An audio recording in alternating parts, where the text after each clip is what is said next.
ستړي مشئ، زه رحمان بندریم. دا پروګرام بی کاست دی. زړور او ځواکونه څوک دي؟ کله چې ستر ځواکونه یا طاقتونه د نورو ملتونو په خپلواکۍ لوبې کوي، نو ملتونه پاتې کېږي یوازې د سیاست په شطرنج کې مهرې. روس چې د شوروي له ورانېدو وروسته بیا هم د واک د غځېدو خوبونه ویني، نن ورځ له بیلاروسه ونیسه تر شام یا سوریې پورې او له دونسکا تر طالبانو پورې یو ځل بیا د خپل نفوس تارونه خوځوي. نو اوس دا پوښتنه راپورته کیږي چې آیا طالبان هم د ماسکو نوي مهرې دي؟ په دې موضوع د بحث لپاره ما د نن ورځې د پروګرام کې زحمت ورکړی دی. د دې موضوع ډیر ستر عالم، نړیوالو چارو کارپوه چې د میساچوسټ امریکایي پوهنتون نه پی ایچ ډي کړې ده، د پېښور پوهنتون وایس چانسلر پاتې شوی دی، او دا وخت د آزاد جموں کشمیر مظفرآباد پوهنتون وایس چانسلر دی. زما مطلب دی ډاکټر ناصر جمال خټک صاحب. خټک صاحب سلام شه. خدای مل شتا ستړي مشه. ډیره مننه خټک صاحب چې ماته مو وخت راکو. زما لومړی پوښتنه چې طالبان روس په رسمیت وپېژندل او تر اوسه د دنیا یو اسلامي هیواد لا هم په رسمیت نه دی پېژندلی د پاکستان په ګډون، نو خلک دا پوښتنه کوي چې روس خو خپل ګاونډیان چم ګاونډ کې څومره خلک چې دی هغه د مهرو په توګه استعمال کړل، د ګوډاګیانو په توګه، نو آیا طالبان هم د ماسکو نوي مهرې شوې، نوي ګوډاګیان شو؟ ډیره مننه رحمان بنري صاحب. یو خو اول یو تصحیح کوم، زه د پېښور پوهنتون وایس چانسلر نه یم پاتې شوی، زه پېښور پوهنتون کې پروفیسر وم. نن سبا آزاد جموں اینڈ کشمیر یونیورسټۍ کې وایس چانسلر یم، د نه مخکې صوابه یونیورسټۍ کوم او هغې نه مخکې کوهاټ یونیورسټۍ کوم. تھینک یو سر. یو ویلکم. پښتو کې وایي خوله خطا کېږي اکثر. موږ هېوادونو او بیا فردي سطح پورې یو دا مسله ده چې موږ دا خیال وي چې که موږ چا سره وقتي طور باندې څه اختلاف وي، نو هغه اختلاف چې دی هغه به خامخا دشمني وي، او چېرې به هم چې ما او تاسو په منځ کې مثال په توګه چې د وقتي طور باندې کمې خبرې نه کېږي، نو دا به تر عمره ناصر او بنيري په چېرې هم خبرې نه کوي. داسې نه ده. وخت سره سره حقیقتونه بدلیږي، وخت سره سره څیزونه بدلیږي، او چې څونه پورې د ملکونو تعلق دی هغوی یارۍ دوستۍ نه زیات خپل مفادو ته ګوري. او که کله هم او که دا ایون موږ که فردي طور باندې وګوري، لکه ما او تاسو چې کوم تعلق دی، مثال په دې مثال ورکړو، که موږ خپل چې کوم مفاد دي ما او تاسو په منځ کې که دا موږ د منځه وباسو، نو کېدای شي موږ ډېره موده پس یو بل ته دعا سلام هم ونه کړو. نو او دې کې هېڅ داسې بده خبره نشته، ځکه چې انسان چې دی هغه داسې دی چې هغه ته به د بل ضرورت خامخا پېښېږي، که هغه په کور کې دی، که هغه په چمګاونډ کې دی، که هغه په وطن کې دی، که په نړیواله سطح باندې دی، داسې به خامخا کېږي. نو روس یا بل ملک نن چې څه کوي کېدای شي هغه د هغې حرکتونو نه یا هغې خبرو نه بالکل مختلف وي یا تضاد کې وي چې کوم روس څه موده مخکې کړي وي. زه مثال داسې درکړم، لکه چې موږ په وطن کې څه موده مخکې خلکو به وایي چې تصویر حرام دی، او بیا هغه خلکو چې چا به تصویر حرام ګڼلو هغوی خپل تصویرونه په مختلف ځایونو کې ولګېدل. داسې لکه موسیقي خبره به کېدله چې دا حرامه ده، او څه موده مخکې، څو ورځې مخکې موده خوره څو داسې هفتې مخکې په سعودي عرب کې دونه لوی کنسرټونه وشو. نو خبرې مطلب مې دا دی چې که موږ د غلط او د ټیک چې څه هم وي، ښه او بد چې کوم دي دا کاڼي کرښې نه شمارو،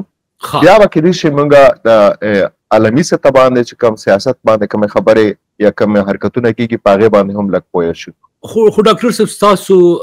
چې ما خواست کو د دې موضوع د انتخاب لپاره ما 2 ساعته نږدې په دې سوچ وکړو چې کم شخص دا وخت په نړۍ کې په دې موضوع باندې مناسب دلایل سره باز کولی شي. زه ډیر زیات سوچ وروسته تاسو ما خواست کو تاسو انتخاب وکړو. خو دا سوال ما بلا وجه نه دی کړی. تاسو هم د روس یا د رشیا د بیک ګراوند خبري او زم خبره ما تاسو ګوره بلاروس، شام، سوریا، سویلی ویستیا، ابخازیا، دونسک، لوګانسک، شمالي کوریا، دا څومره هیوادونه چې دا د روس سره په ملګرتیا کې دي. قسم شام ته وس امریکای واغسته، شام چې کله بشار الاسد لاړ او بل سره راغی نو هغه د امریکا په جوله کې کېناست. خو دا نور چې څومره هم دي دا د ګوډاګي په توګه پیوټن چې دی هغه سره لوبې کوي. ځکه په ذهن کې سوال راپورته شو چې طالبانو سره اخر سنو لومړی هیواد شو چې دی په رسمي رسمت پیژندل. ولې د روس دومره مینه پیدا شوه؟ دغه مفادات تاسو وایي چې دا بدلیږي را بدلیږي، موږ اوس پوه کوي. ما خپل فکر دا دی چې کلی یا نړیوال سطح باندې چې کومه خبره اترې یا حرکتونه کیږي هغه غالبا یو رنګ دی. لکه پښتنو په سیمه باندې دښمنۍ ډېرې وي. داسې لکه تاسو د روس خبره وکړه چې هغه خپل ګاونډیان چې دی ګوډاګي په تور استعمالوي، نو که داسې وشمارو دا خبره بل انداز کې کوو چې روس چې دی هغه خپلو ګاونډیانو سره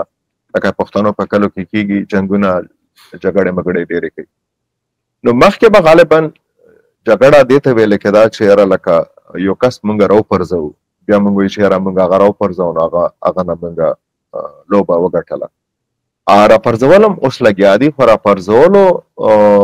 قدم نه مونږ یو قدم دوه مخکې لاړ یو. هغه داسې دی چې مخکې به مونږ راپرځول کو، اوس هغه انګریزي کې متل دی چې هر چاته غاړه ورکوه او دښمن ته 2 ځله کلکه غاړه ورکوه. نو هغه چې دی کامیابی یو طریقه یا یو فکر دام دی چې یاره زه ځان ته دشمنان زیاتوم که ځان ته دشمنان کموم. ما خپل فکر دا دی چې پوټین په کم اړخ باندې روان دی، هغه کوشش دا کوي چې یاره هغه غالبا هغه زړې ستونزې چې کم یا هغه زړه جنګونه چې کم هغه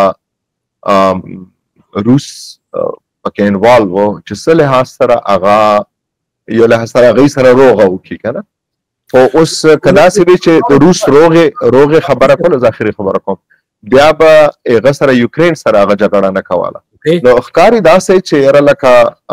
لرې لرې چې کم هغوی دي دښمنۍ دي چې یاره لکه زه ځنې نه ځان بېغمه کومه چې لکه کلو کې څنګه کېږي چې یاره پلانې لار باندې هم نشم تللی، پلانې لار باندې هم نشم تللی. خو دا نوی کس چې دا مې ډېر تنګوي نو چې کومې زړو لارو باندې زه نشم تللی، هغوی سره به زه روغې وکړم چې زه زړو لارو باندې تللی شم. نو زه په دې فکر ورته ګورم ځکه چې همدغه طالبان وو یا د هغوی پلار نیکونه وو چې هغوی سره روس چې دی جنګېده یا چا ورسره جنګو. نو اوس همغه هغه دي طالبان دي چې یا هغه خلک دي یا د هغې بچي دي یا د هغې نمسي دي چې روس وایي چې دا بالکل په ټیک لګیا دي. نو زه خو داسې ورته ځکه ما دا ووایي چې په هغه کې سیاسي اوکې یو بل ډاکټر خټک صاحب یو تاسو د شوروي یرغل 1979 یا 1981 کم نه وروستو نن بل سال 15 کال وروسته یو بل مخ افغانان مینې د روسانو چې طالبان رسمي او چا هم نه دی بدلی. آیا د کې دا انګل یا دا یو اړخ تاسو فکر کوئ هم شته دی چې امریکا په دغه سیمه کې د وتلو وروسته اوس روس یو وار بیا ځان د یو نوي استعمار په توګه باندې ویني په داسې حال کې چې چاینا ورسره دوست او ملګری ده او طاقتوره هیواد دی او دواړه د امریکا په مقابل کې په نړۍ کې ښکار ولاړ دي. آیا دا یو نوی استعمار دی؟ زه خو په دې فکر ورته ګورم چې د ټولې نړۍ طاقتونو چې کوم تله وه چې کوم کاڼي کوم اړخ ته پراته هغه ورو وخت سره بدل شو او لا لګیا دي بدلیږي. او هغه ملکونه یا هغه خلک چې هغه د تلې کې چې کوم د توازن خراب شوی دی یا د کاڼي ښکته بره شوي دي په دې ځان نه پوهیږي یا د دې سره ځان I don't know how to say it in پښتو چې دې سره ځان اډجسټ کوي نه یا دې سره ځان بلده کوي نه غالبا داسې به ورته ووایي چې دې سره ځان بلده کوي نه نو هغه به همیشه د ستونزو سره مخ وي. لکه هغه ته ما غالبا نړۍ ته به ما ضرورت نه وي خو ماته د نړۍ ضرورت شته. اوس که روس و یا امریکا ده یا چین دی، لکه مونږ یو څو کاله مخکې وګورو نو هغه ډېر زیات غالبا په ځان لا پاتې شوي وي. اوس هغوی ورو هغه چې کم ځان لا پاتې شوي هغه وخت کې چې څه کوله ځان له بیل بحث دی، هغوی ما په خیر سره نړۍ په د توازن یا د تله چې لږه ګډوډه شوې ده په دې کې ځان ته نوې نوې موقع ورته ښکاري. نو هغوی کوشش دا کوي چې یاره لکه چې د کم تله ښکته بره روانه ده په دې کې څنګه ځان طرف ته کاڼي ډېر کړي. خو بیا بل اړخ ته زه دې ته ګورم چې یاره لکه روس چې دی یوکرین سره چې څه کیسه قطره روانه کړې ده، یوکرین یا یوکرین سپورټډ بای نیټو هغوی سره چې کومه کیسه روانه کړې ده. نو ځینې خبرې داسې وي لکه څنګه په کلو کې لنجې ګنجې کېږي که نه چې کم دا زه نړۍ ته یو کلي په توګه ګورم، ځکه چې انسانان دي هغوی خپل فطرت خو چې څنګه هم وي که کلي کې وي که په بل ملک کې وي که په نړیوال سطح باندې هغه یو شی دی. داسې به څوک هم نه وي چې هغه داسې جګړه شروع کړي چې په هغې کې هغه ته فایده نه ښکاري. او غالبا مونږ چې کومې جګړې کوو یا کوم جنګونه کوو هغه کوو هم دې دپاره چې یا مونږ ته خپله فایده پکې ښکاري یا چې کم کس یې مونږ خوښ نه دی هغه نه غواړو چې هغه ته فایده وشي. نو دې وجه نه زه ګورم چې چاینا چې کم دی یا روس چې کم دی یا امریکا چې کمه ده یا یورپ چې کم ملکونه دي یا کاناډا اوس دلچسپه خبره دا ده چې هغه کوم انداز سره هغه ټریډ ډیل شروع کړل. نو ښکاري داسې چې د امریکا د وطن یا نړۍ کې چې کومه تله ده دې کې کاڼي ښکته بره روان دي. خو د پیوټن تاسو لږ زه یو وار بیا دا سوال وختي ما ختم کړی خو د دې جواب نه وروسته بیا مجبوره شم چې تکرار کړم. تاسو وګورئ چې بلاروس و شام و څه چې به ورته پوټین ویل هغه به یې کول او منل به یې او هغې لاره روان و. اوکراین سره هغه شان کار وشو چې اوکراین کم کله ونه منل پوټین پې حمله وکړه. نو په داسې حال کې د یو داسې سړي نه چې هغه نه دنیا یریږي هغه د ډېرو خطرناکو استخباراتو ادارو مشر پاتې شوی دی او واکمني په اوس لږ زور بنلې ده. خپل مخالفین وژني که هغه پوځیان دي که غیر پوځیان دي. په داسې کې طالبانو سره نږدې کېدل چې دي هغه بده د یو دوست په توګه تاسو فکر کوئ د یو دوست هیواد په توګه د یو ملګري هیواد په توګه بده سره چلن لري که نه؟ دا به څنګه چې بلاروس ما لکه څنګه شروع کې ما وویل که نه چې په سیاسي نړیواله سیاسي نقشه کې دوستۍ نه وي، دا د مفادو لوبې وي. او هغه چې کوم دی څه موده مخکې روس هغه چا خبره ځان یې پې لوټ مار که خو افغانستان کې جنګ کو او مغه افغانستان دی مغه افغانان دی هغوی سره اوس ښه خبره ده چې لکه هغوی سره یاري دوستي کوي په دې سات. ځکه زه خو خپله هرې یارۍ دوستۍ ته ښه نظر باندې ګورم. او اوس د دې فایده به یا نقصان به څونه وي دا به راتلونکي وخت کې پته لګي. څونه پر شام خبره ده یا د نورو ملکونو خبره ده چې هغه به ورته روس به ورته څه وی هغه به هغوی کول. داسې خو ډېر ملکونه داسې وي چې امریکې به ورته څه وی هغوی به دا کول. چین به اوس ورو چین هم لګیا دی هغه به چې څه ورته وایي هغه به هم کوي. لکه ما وختي خبره وکړه چې یاره د تله چې کومه ده په دې کې چې کوم کاڼي یو بل اړخ ته پراته دي هر کس کوشش دا کوي چې د هغه تله درانه وي. که هغه دی روس دی او که هغه امریکا ده که هغه غالبا نه پوهېږم چې چاینا چې د روس سره ده که چاینا ځان له خپل غه دی او ښکاري خو داسې نه چې هغه به چاینا روس سره ځي. ما خپل دا فکر دی ښکاري داسې نه چې هغه هغوی سره ځي. نو هغه چې دی لکه کاناډا چې دا مثال په طور که موږ نړیوال سیاست ته ګورو امریکې به چې څه ورته وی کاناډې به کول یا به نیټو کې یورپ کې داسې ملکونه و چې هغوی به څه ورته وی هغه به هغوی کول. خو اوس په دې نن سبا وخت کې ځینې داسې ملکونه دي په یورپ کې یا کاناډا ده چې هغه غالبا امریکې ته په هغه نظر نه ګوري چې څنګه کم نظر باندې مخکې ورته کتل ځکه چې مفاد د هغوی بدل شو یا حالات بدل شو هغه حقایق بدل شو ریالټیز بدل شو. نو موږ ته پکار دا دی چې په دې باندې فکر کوو چې یاره روس چې نن یې مني هغه څه وجه نه ومنل زه خو دې فکر نه ورته ګورم چې یاره لکه هغه چې دی روس غالبا فکر دا دی دا ما تجزیه داسې ده فکر یې دا دی چې یاره زه چې نوې دشمنۍ لټوم نو زه هر چا سره دشمني نشم کولی چې کومې زړې دي ابه مطلب چې ای سره به روغه وکړم بیا به زړې دشمنۍ به ختمې کړم ما خپل دا فکر دی خو دا ښه خبره ده بده خبره دا خبره راتلونکي وخت ښیي خټک صاحب لږ مختصر چاینا هم د روس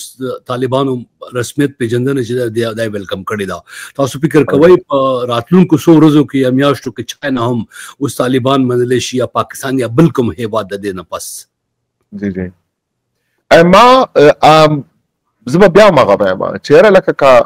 که چین دی که پاکستان دی یا که انډیا دی یا چې کوم هم ملک دی هغه به هغه حرکت کوي چې هغې ته په هغې کې فایده ښکاري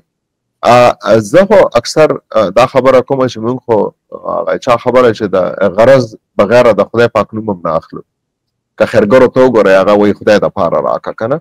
موږ نو هغه چې دی ملکونه به داسې ویلی کوي چې هغه به د بغیر خیر ښېګړې سوچ یا فکر کولو بغیر به هغه یو بل ملک سره ملاتړ کوي یا خو دا وي چې هغه ته ملاتړ کې د بل ملک ملاتړ کې ښکاره فایده ښکاري چې ما ته به دې نه دا فایده میلاو شي یا یو بل ملک سره ملاتړ کې دا ورته ښکاري چې کم از کم دې اړخ نه به بېغمه وم دې اړخ نه به ما څوک نه راځي هغه هم یو مفاد شو نو هغه چې کوم دی که هغه پاکستان دی که هغه چین دی که هغه روس دی که هغه بیلاروس دی که رشیا ده لکه زه خپله کله کله چې په دې سیاسي تصویر ته ګورم د نړۍ والا لکه قذافي چې و د لیبیا والا هغه غالبا چې ځنه خبرې شروع کړې وې نو هغه په ځنې ملکونو کې هغې ته په ښه نظر نه کتلی کېدل غالبا راتلونکي وخت کې به دا وشي چې یاره نه قذافي خو دومره غلط نه و یا مخکې هغه چې هغه څه خبرې کولې هغې نه مخکې قذافي موږ ته غلط نه ښکارېده نو ما چې څنګه ووایې که نه چې موږ حقیقتونه بدلیږي ما تاسو تعلق چې دی نن سبا ښه دی دلته بجلی لاړه تاسو سره او زبا تصویر چې دی هغې ته لږ وخت ورکمه تر څو پورې چې تاسو خبره کوئ نو دا هم لکه بجلی لاړه حقیقتونه بدل شوي ما تاسو خبرې چې دی په هغې کې فرق راغلی دي ستاسې کنکشن ما سره شته دی خو تاسو تیاره کې نو زه به اخرې پوښتنه درنه وکړم زه به بیا تاسو رخصت کړم ځکه چې زه پوهېږم دغلته مشکل دی سهار وختي کې ما راپورته کړی جیو سټریټیجک منظره څنګه درته ښکاري په فیوچر کې په راتلونکو کې په داسې حال کې چې افغانستان چا هم په رسمیت نه دی پیژندلی یوازې د روس نه بغیر بدلیدونکي حالات دي ستاسو تصویر زه نه ښایم ځکه چې بجلي متعلق یوازې غږ به مو واورم جی اما لکه لږه غوندې خیر دی دونه سیریس خبرې چې کوو نه لږه به ټوک هم پکې کوو لکه ما چې به تېر ته وایي چې موږ حقیقتونه بدلېږي که نه نو بجلي لاړله بجلي لاړله او مطلب چې هغې وجه نه خیر ما تاسو خبرو کې هم فرق راغی نو دغه شان چې حقیقتونه بدلیږي د ملکونو په هغه کې هم فرق راځي د دروازه چاکو لوکړه یو نه لږه رڼا راغله خدای دې وکړي چې بجلي زر راشي نو تاسو لږ بیا راته هغه سوال رایاد کړئ ځکه چې زه خپل حقیقتونو کې نښتی یم نو تاسو حقیقتونه ما د نظر نه وتي دي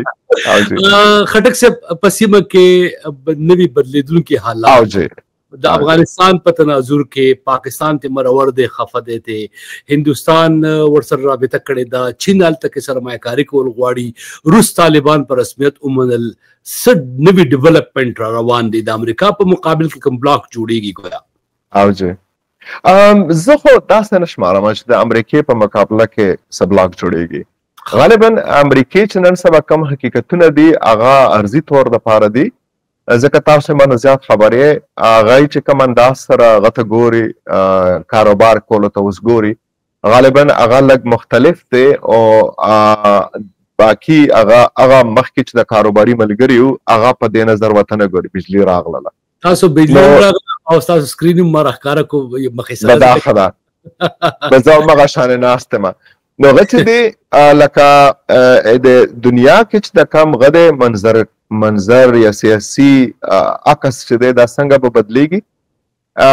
ما خپل دا خیال دی چې که موږ دې ته لږ فکر وکړو چې یاره یو 100 کاله مخکې دنیا په کم رنګ وه یا یو نیم 100 کاله مخکې دنیا په کم رنګ وه داسې وخت و چې یاره لکه سپین فور ایگزامپل د یورپ یو اهم ملک دی هغه غالبا د دنیا په یو کانټیننټ باندې حکومت کو او نن سبا غالبا هغه په انټرنیشنل پالیټکس کې دونه رول نشته دی دغه شان انګلند ته وګورئ انګلند هم د دنیا یو خاص حصے باندې حکومت کو او ډېر دا خبره کوي چې د برتانیې غچ د مرچ د بچرم د غورځي کی خو هغه مغورځه دا سه غالبا امریکا دا یا روس ته یا څه دی نو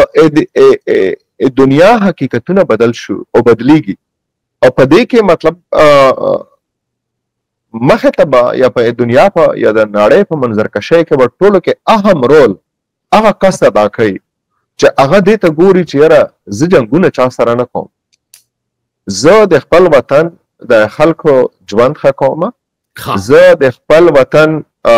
اکانومي مضبوطوم زه د خپل وطن چې ما سره چاپرچل کې کم ګاونډیان دي هغه ښه دي بد دي خدای ورسره پوه شه زه خپل خلکو باندې فکر کوم لکه اخیری خبره ته کومه څه وخت مخکې به دنیا کې د ملټي کلچرالزم خبره کړي او غالبا شروع شوی هم د امریکای او د کاناډا او د یورپ نه وروسته شروع د امریکای او د کاناډا نشوله اورور امریکا چې د ملټي کلچرالزم نه ښکاری داسې قدمونه په شا اخستل شروع کړل نو هغه ولې وشو افغان له بحث ته خدای دې وکړي چې دا یو وختي خبره وي هغه چې د استرالیا او کاناډا چې د هغه چې ملټي کلچرالزم ډېر زیات فالو کو اوس هم هغه شانه فالو کوي دا خبره ده په دا خبره ده راتلونکي وخت به خي زه خبره ده ته کوم چې تاسو لکه څنګه وي کنه چې یاره په نړیوال سطح باندې با د منظرکشي څنګه وي نو په ظاهره خدا ښکاری چې د مفاد او جنگ دی اکانومي جنگ دی مفاد when I say مفاد هغه means economy زه چرته کې زیات کاروبار کولای شم چا سره زیات کاروبار کولای شم او کاروبار ضروري نه دی چې ما د پیسو په شکل کې کیږي اقتصاد په شکل کې کیږي کاروبار دا هم دی چې لکه هغه ما سره چې زه سبا په UN کې ناستم یو خبره باندې انټرنیشنل خبره باندې ووټینګ کیږي دا هغه ما سره ولاړ دی کنه دی ولاړ لکه موږ اسرائیل ته وګورو غالبا هغه انټرنیشنل کوډ اف جسټس ما د پښتو سوچ وتاکاو چې د ادارې ته څنګه نوم واخلم په پښتو کې په انټرنیشنل کوډ اف جسټس چې هغه نتنیاهو په باره کې څه وې هغه پروا نشته دی هغه ولې داسې کوي یا ښه کوي بد کوي وزاره خبره بد کوي ځکه چې هغه بین الاقوامي عدالت چې د ټولې دنیا لپاره یا کروئیشیا کې چې هغه کومې فیصلې کړې ای باندې امپلیمنټیشن شو خو په اسرائیل کې نه کیږي نو دغه شانې کوم قتل وته شروع کو نړیوال چې کوم سیاست ته په هغه کې عموما موږ دې ته نه ګورو چې هغه څه کوي هغه موږ دې ته ګورو چې هغه څه ولې نه کوي دا څه ولې نه کوي څه ولې نه کوي هغه چې د روس په یوکرين باندې حمله کړې ده نو موږ دا وایو چې حمله کړې ده ولې کړې ده دا ولې نه کوي هغه ولې نه کوي نو دا نشته کوم ځان راو باسو او دې ته قتل شروع کو چیرې لکه که روس ته که امریکا دا که پاکستان دی که چین دی هر ملک په دې نړیوال سطح باندې چې کوم منظر کشي روانه ده یا په دې کې څنګه شینه بدلیږي را بدلیږي په دې کې کم ځای کې ځان ویلي لکه کلی مثال خبره راټولوم کلی مثال به واخلو چې هغه خبره کوي چې د غریب ملک خو خبرم نه اوري لکه مونږ په هغه کې غریب ملک خبرم څوک نه اوري ملک وي په ظاهره خو غریب نو څوک خبره نه اوري نو داسې ملکونه هم دي که موږ په نړیوال سیاست کې غواړو چې موږ اواز وي موږ خبره ته څوک وخت کړي نو بیا به موږ خپل اقتصاد به مضبوطو خپل اکانومي به مضبوطو او ورسره موږ هغه شخړې یا ستونزې یا هغه لنجې گنجې چې کوم مخکې وي کنده شروع کول او خدای دې نه کې شروع کو او کوم موږ زړې ستونزې چې کوم موجود وي هغه روغ یو کو نو بیا غالبا ما आवाज اوریدل شروع شي ما اکانومي به مضبوط شي ما اقتصاد به مضبوط شي نو که زه چین ته وګورئ تاسو غالبا واحد ملک ته چې په د ریسنت هیستوري کې هغه چا سره جګړه نه دا کړې او ښکاری داسې خدای دې کې چې چا سره جګړه ونه کی هغه ځنه وړې چې کوم کانفلیکټس روان دي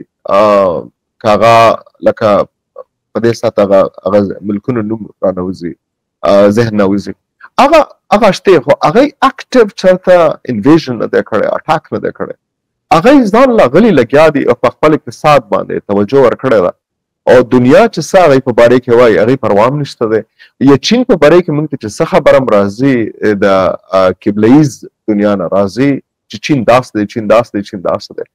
چین خپله خبره موږ چېرته اورېدلی هم نه ده. چین ته موږ خپله چېرې لاړم نه چې ویې ګورو چې یاره آیا چې د دنیا هغې په باره کې څه وایي هغه ټیک وایي که غلط وایي. همدغه شانې پوټین دی. پوټین په باره کې که په پاکستان کې افغانستان کې یا نړۍ په دې حصه کې کومه خبره هم راغلی ده ما ته د امریکې نه راغلی ده ما ته د یورپ نه راغلی ده هغې چونکې نه وه خوښ نو هغې خو به ما ته د خپل ناخوښ سړي صفتونه نه کوي نو هغې هغه بدې ردې به یې چې ورپسې ویلې ما همغه بدې ردې په ذهن کې دي همغه بدو ردو په نظر باندې پوټین ته ګورم.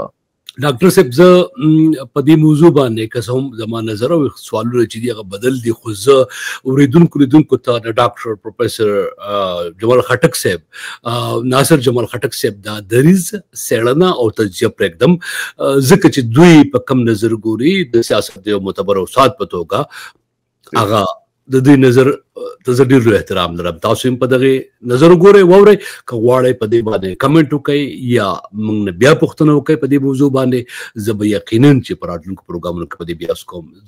بحث کوم. ډاکټر صاحب تاسو نن سبا په آزاد جموں کشمیر کې د مظفر آباد پوهنتون وایس چانسلر موسم خو به تخوي البته دا ده چې د هندوستان او د پاکستان یو بل ته په مورچه کې ناست نو زه به دعا کوم چې په خیریت سره پاتې شئ. ډېره مننه جماعت. ډېره مننه. خدای دې ټول خلک په خیریت او امن کې ساتي.